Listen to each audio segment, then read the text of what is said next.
Bagaimana jika Nabila Villa, Johor? Di atas sebuah bukit yang menghadap Selat Tebrau, berdiri sunyi sebuah banglo usang. Namanya Villa Nabila. Pernah megah, kini hanya tinggal sejarah dan kisah seram yang menghantui generasi demi generasi.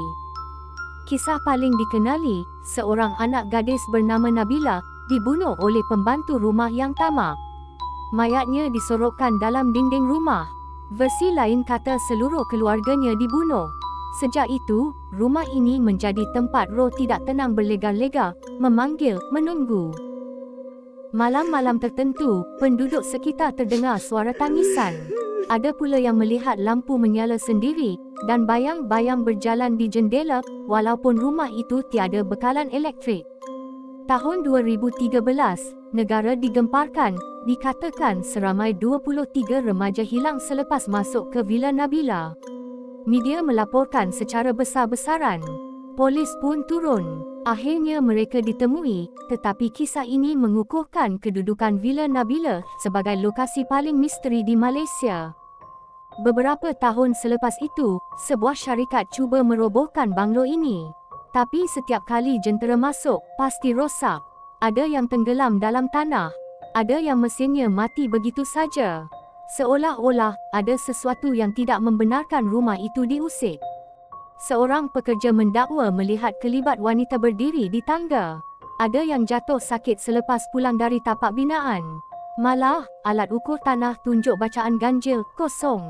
Paranormal percaya rumah ini dijaga oleh roh yang tidak mahu diganggu. Ramai pengunjung cuba rakam video atau ambil gambar. Tapi kamera mereka mati tiba-tiba.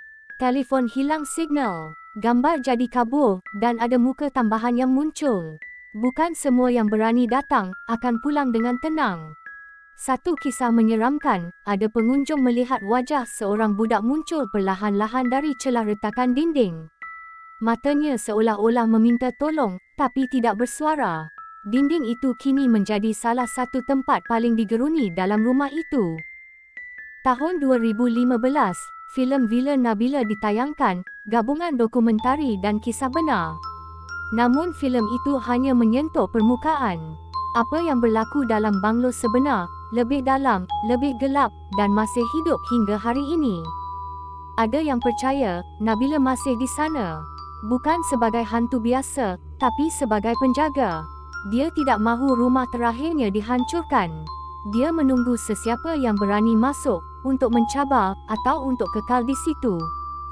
Hari ini, Villa Nabila masih berdiri. Sunyi, tapi tidak kosong. Jika anda ke Danga Bay, dan terlihat banglo lama atas bukit itu, jangan pandang terlalu lama. Dan jika terdengar suara memanggil, jangan sekali-kali toleh ke belakang.